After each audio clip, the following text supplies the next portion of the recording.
Zloćudni tumori su jedan od najvećih globalnih zdravstvenih problema. Osnovni cilj liječenja malignih bolesti je produženje života i održavanje njegove kvalitete. Maligna bolest uveliko utječe na kvalitetu života pacijentica, svijest o važnosti istoga, tijek onkološkog liječenja, suportivne skrbi sve veća i značajnija. Napredak i nove spoznaje u onkologiji značajno su pridonijeli produženju života pacijentica sa rakom dojke, no ujedno su utjecali na produženje perioda za vrijeme koga pacijentice trpe od distresne simptomatologije i stoga je izuzetno važno primijeniti sve principe potpornog liječenja što je ranije moguće u tijeku bolesti, jer distresni simptomi ne utječu samo na kvalitetu života oboljelih, već i na preživljenje. Stoga ih treba znati prepoznati i primjereno liječiti. Izraz preživjeli od raka različito se koristi u literaturi, odnosi se na bilo koju osobu kojoj je dijagnosticiran rak do kraja života. Stoga preživljenje počinje u trenutku postavljanja dijagnoze i uključuje razdoblja početnog liječenja sa ciljem izlječenja, preživljenja bez raka, ali u tom procesu važna je i suportivna skrb. Prijelaz aktivnog liječenja na suportivnu skrb ključan je za dugoročno preživljenje. Pacijentice s rakom dojke su jedna vrlo heterogena skupina u smislu i sociodemografskih i zdravstvenih značajki, stoga su problemi, rizici i odgovarajuće potrebe za suportivnu zdravstvenu skrb pacijentica sa rakom dojke jako složeni i raznoliki, što pridonosi bezbrojnim izazovima. Povjerenstvo osnovano na Nacionalnom institutu za rak definiralo je upute i sve potrebno za ove pacijente i 5 glavnih područja za pacijentice sa rakom dojke: praćenje i kontrolni pregledi poradi rizika od ponovne pojave bolesti, zbrinjavanje simptoma nakon završetka liječenja, procjena rizika i sprječavanje kasnih učinaka liječenja, procjena svih psihosocijalnih potreba i pružanje pomoći za iste i jako važna koordinacija između onkologa i liječnika obiteljske medicine, kako bi se zapravo osiguralo zadovoljstvo svih zdravstvenih potreba pacijentica. Što znači, nakon liječenja raka dojke, uloge i odgovornosti za brigu o pacijenticama trebalo bi biti dobro razgraničene. Prijelaz onkologije na liječnike obiteljske medicine i primarnu zdravstvenu zaštitu trebao bi biti vođen dobro razrađenim planom praćenja, planom suportivne skrbi koje bi izradili i onkološki tim po završetku liječenja i liječnici obiteljske medicine. Kako kažemo, suočavanje s rakom većina podrazumijeva samo život s problemom, a zapravo se radi o prilagođavanju problemu i pronalasku načina upravljanja njime. Potrebno je uključiti cijelu društvenu zajednicu, društvo u cjelini i visoko kvalitetna zdravstvena skrb, osigurati dostupnost svih novih terapijskih opcija i možemo imati duže preživljenje naših pacijentica uz bolju kvalitetu života. Zaključno i važno reći, što je Europski kodeks za onkološke pacijente? Kodeks predstavlja niz od 10 glavnih sveobuhvatnih prava koji educiraju onkološke bolesnike o tome što trebaju očekivati od svog zdravstvenog sustava s ciljem postizanja najboljih mogućih ishoda. Pa to je podjednak pristup na optimalno dostupnu zdravstvenu skrb, uključujući pravo na drugo mišljenje, informacije, kvaliteta skrbi i stručnosti i najbolji ishod, multidisciplinarna skrb, zajedničko donošenje odluka, istraživanja inovacija, kvaliteta života, integrirana potporna i palijativna skrb, život nakon dijagnoze raka i rehabilitacija te reintegracija.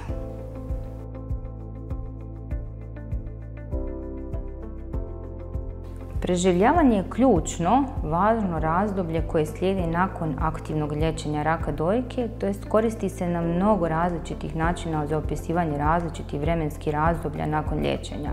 Razdoblje neposredno nakon prestanka liječenja, nakon završetka adjuvantne hormonske terapije, vrijeme koje se proteže do kraja života.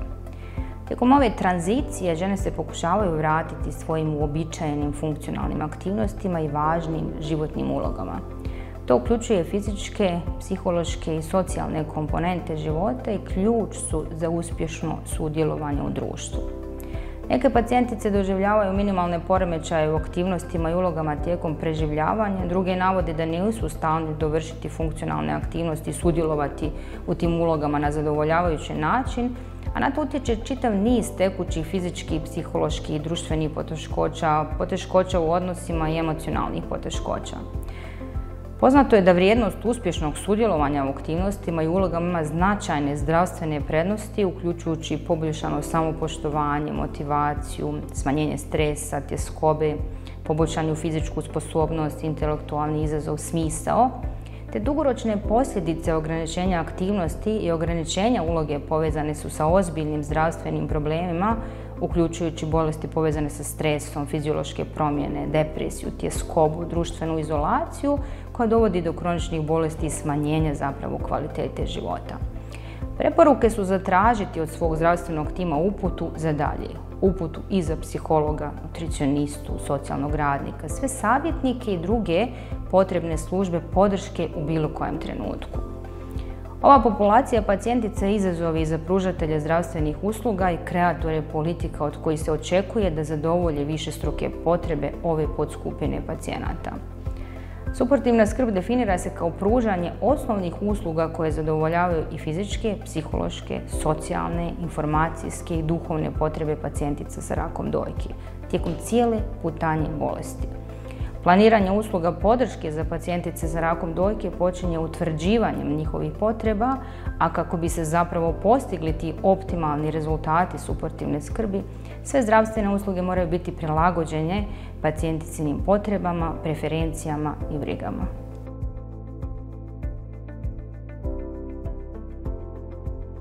Pacijentice sa rakom dojke žive sve dulje, ali su izloženi čitavom nizu rizika povezanih sa samom bolešću i njezinim liječenjem. Od različitih oblika psihološkog distresa koje doživljavaju ove pacijentice sa rakom dojke, poznato je da je strah od ponovne pojave bolesti jedan od najraširenijih, najtrajnijih i najozbiljnijih problema. Oko 50 do 70% pacijentica sa rakom dojke ima strah od ponovne pojave bolesti, što je povezano sa dugotrajnim funkcionalnim oštećenjima, koriste neprilagodljive strategije suočavanja, pretjerano traženje, uvjeravanja, tjeskobno izbjegavanje, nametljive misli, poricanje, samooptuživanje. Ako se njihov psihološki stres zapravo ne liječi, iscrpljujući strahovi mogu kontinuirano utjecati na život pacijentica, smanjujući značajno njihovu kvalitetu života.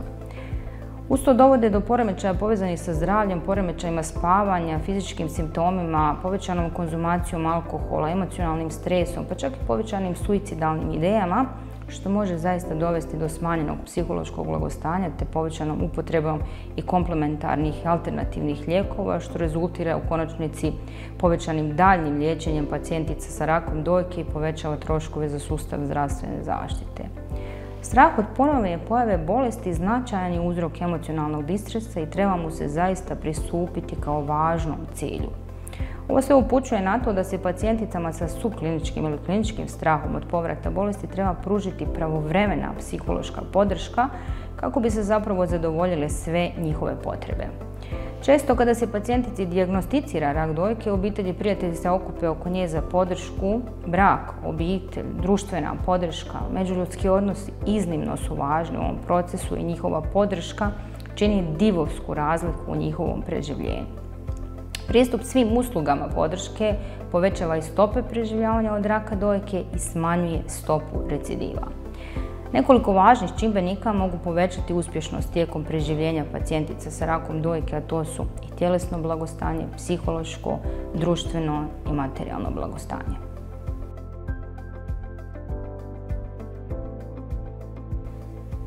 Sve osobe koje žive s rakom trebalo bi poticati u održavanju zdravog stila života. Naime, istraživanja su jasno pokazala da zdrav stil života povezan je ne samo boljim tjelesnim zdravljem, nego i s boljom kvalitetom života i dužim preživljenjem.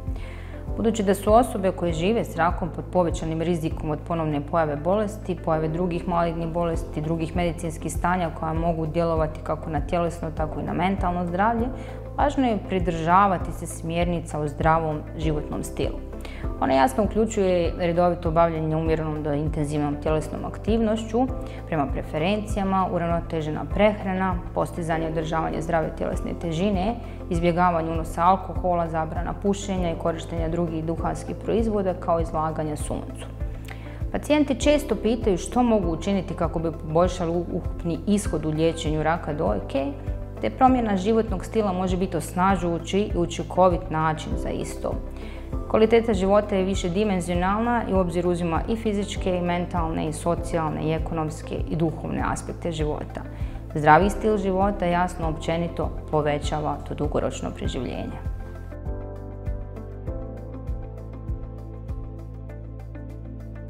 Korištenje suportivne skrbi tijekom liječenja može znatno utjecati na ukupno preživljavanje pacijentica sa rakom dojke.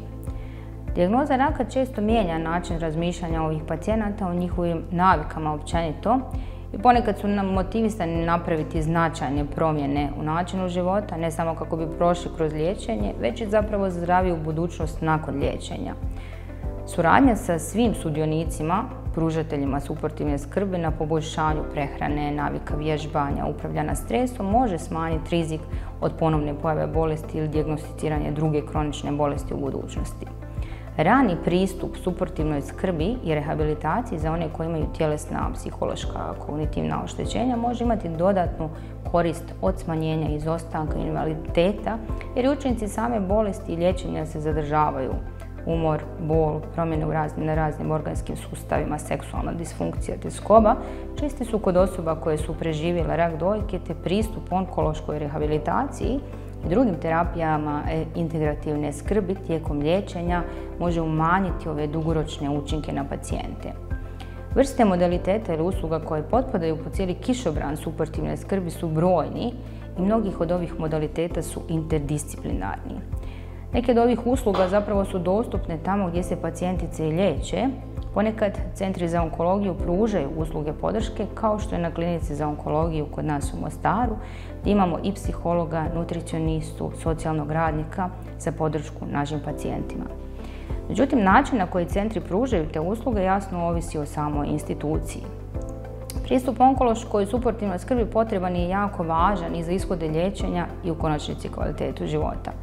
Udruge žena oboljelih i liječenih od raka dojke jednako su važne za sve pacijentice. Pružaju psihosocijalnu, informacijsku, logističku podršku ženama oboljelim od bilo koje vrste raka i udrugama se za pomoć mogu obratiti članovi obitelji. Temeljni ciljevi udruga su pružanje informacijske, psihološke, logističke pomoći ženama oboljelim od bilo koje vrste raka, kao i njihovim obiteljima kroz psihološku pomoć, te promocija prevencije bolesti, razvoj zdravog stila života, educiranje, izdavaštvo u funkciji edukacije i prevencije.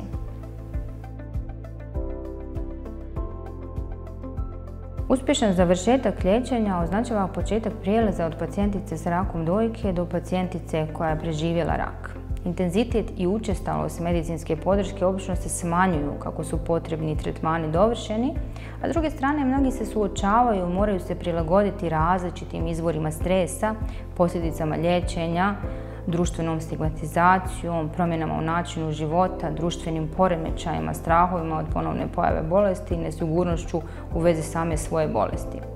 Konačno, očekuju se tijekom vremena i poboljšanje funkcionalnog stanja, zadovoljavanje dnevnih potreba, osjećaj zadovoljstva, emocionalnog, poboljšano raspoloženje, smanjena tjeskoba, ali ta poboljšanja mogu biti i kratkotrajna, a obje ove domene mogu se zapravo pogoršati tijekom vremena. Iako se ovoj točki u liječenju raka pridavalo malo pažnje, istraživanja su pokazala veliku potrebu i važnost unapređenja tijeka istoga. Zajedno, pacijentice i njihovi onkolozi, kao i liječnici obiteljske medicine, trebaju pažljivo procijeniti različita područja kvalitete života i pratiti promjene unutar svakog područja nakon završetka aktivnog liječenja i raditi na rješavanju istih. Povećani kontakt sa drugim pacijenticama kroz udruge pacijentica sa rakom dojke može im pomoći da se ponovo povežu i jedni drugima budu podrška. Mlade osobe su posebna populacija pacijentica sa jedinstvenim problemima i potrebama. Istraživanja su pokazala nedostatak u suportivnoj skrbi mladih bolesnica s rakom dojke, što zapravo utječe i na njihove brige u vezi s plodnošću, ranom menopauzom, genetskim rizikom, izgledom tijela, seksualnošću, depresijom i anksioznošću. Znači, na putu preživljavanja nakon dijagnoze i liječenja raka dojke mladih osoba mogu značajno utjecati dugotrajne i teške nuspojave povezane s liječenjem, uključujući fizičke probleme, psihološke poteškoće, probleme s plodnošću, poremećaju socijalnu, radnu reintegraciju, kao i zdravstvene potrebe, uključujući liječenje kroničnih već postojećih ili nastalih stanja.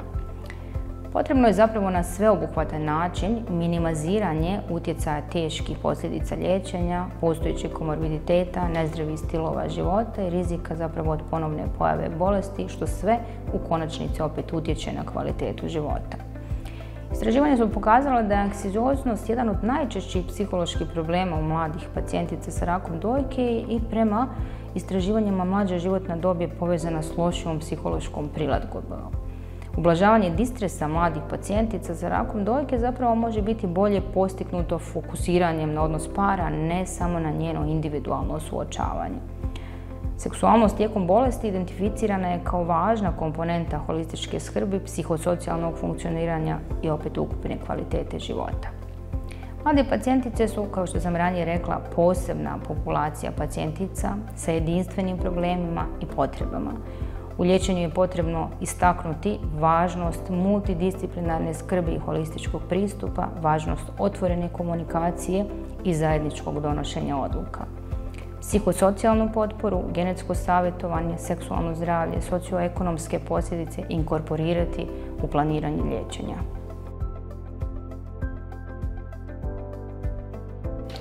Kada se razmatra reproduktivna funkcija, potrebno je razmotriti želje pacijentice za budućom trudnoćom i potencijalnim očuvanjem hormonalnog statusa. Krioprezervacija jajnih stanica je etablirana metoda očuvanja plodnosti. Primjena agonista gonadotropin oslobađajućeg hormona tijekom kemoterapije nije sama po sebi tehnika očuvanja plodnosti, ali bi se trebala predložiti pacijenticama u predmenopauzi koje žele očuvati funkciju jajnika. Očuvanje plodnosti zahtijeva individualizaciju. Optimalan pristup ovisi o planiranom i provedenom liječenju, zračenje, operacije, kemoterapije, kombinacije, raspoloživom vremenu, dobi pacijentice, karakteristikama bolesti, dostupnosti partnera, cijeni i razmatranju mogućih tehničkih dugoročnih problema vezanih u isto. I obično se savjetuje pacijentice da pričekaju do 2 godine od trenutka postavljanja dijagnoze prije pokušaja trudnoće. Pacijentice sa hormonski pozitivnim rakom dojke liječe se adjuvantnom hormonskom terapijom i nedavno objavljena studija pokazala da zapravo nema zapreka za privremeni prekid hormonske terapije do 2 godine kako bi žena zatrudnila. Točna procjena omjera rizika i koristi, razgovor s pacijenticama i dostupnost okvira za rješavanje planiranog temeljni su aspekti u provođenju istoga. Tim koji liječi pacijenticu sa rakom dojke nisu samo liječnici. U tom timu je neopisivo važna i njena obitelj, naročito partner. Obitelj se treba pripremiti da žena mora biti posvećena svom liječenju jer prolazi kroz dugotrajne medicinske postupke s brojnim i često teškim nuspojavama. Njezine druge uloge, supruge, majke, kćerke, bit će manje ili više promijenjene i važno je da to obitelj i prijatelji prihvate. Osobito partner. Na preživljenje žene utječe kvaliteta liječenja, optimizam, mentalna snaga, ali i zadovoljstvo u partnerskoj vezi. Bliskost s partnerom, prijateljem, majkom, sestrom ključna je za svaku ženu koja boluje od raka. Ovaj tim je zapravo emocionalna podrška i snaga ženi koju je gotovo nemoguće nadomjestiti. Ponekad zapravo zbog straha, neznanja ili drugih razloga partneri baš nisu onakva podrška kakva bi zapravo mogli biti. Neki nisu ni svjesni koliko je njihova emocionalna podrška važna, pa spremno sve prepuštaju u medicini, udaljavaju se, povlače. Psihološke posljedice koje donosi bolest osjećaju obitelj i bliske osobe i tim jače što je bolest teža i snažniji izvor stresa. Dijagnoza supruge, majke, kćerke, sestre, šok je za cijelu obitelj i teškoće prilagodbe na novonastalu situaciju imaju više manje svi. Važno je da se tempo prilagodbe donekle uskladi, da obitelj bude podrška od samog početka kad je sve najteže i kad je pritisak zapravo najveći.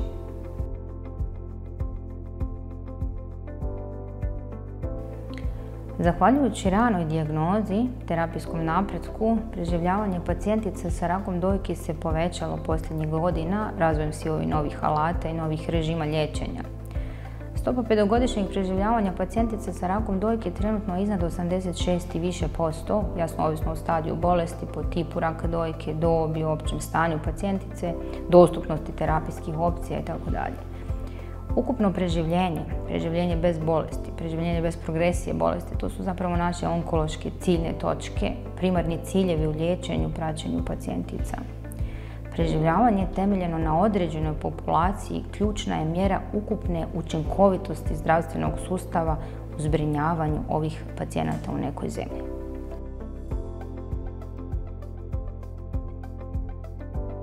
Rak je nažalost dio naše svakodnevnice, ugrađen u svaku poru našeg društva.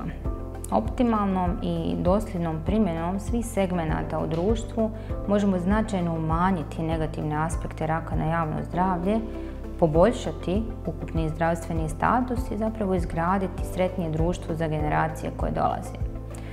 Već slušamo u medijama kako se govori o izlječenju od raka, o stvaranju ciljanih terapija, oružjima koje će se pobijediti rak u cijelosti. Onkološka revolucija. I svjedočimo toj onkološkoj revoluciji i pomacima koji su do jučer zapravo izgledali science fiction. Danas su realnost i osiguravamo našim pacijenticama realne izglede za izlječenje rane bolesti, a realne izglede za pretvaranje do jučer smrtonosnih bolesti u kronične bolesti. Sretna sam što živim i radim u vremenu ove onkološke revolucije koja zapravo svjedoči sve boljem, većem preživljavanju naših pacijentice i može dolasku rješenja u liječenju malignih bolesti. Radim posao koji uistinu volim, nastojim ga raditi najbolje što mogu zbog svojih pacijenata i nastojim dati maksimum, učiniti dobro, napraviti najbolje. Sve to iziskuje jasno i puno odricanja, posvećeno davanje sebe svog slobodnog vremena, ali u konačnici daje puno sreće i zadovoljstva.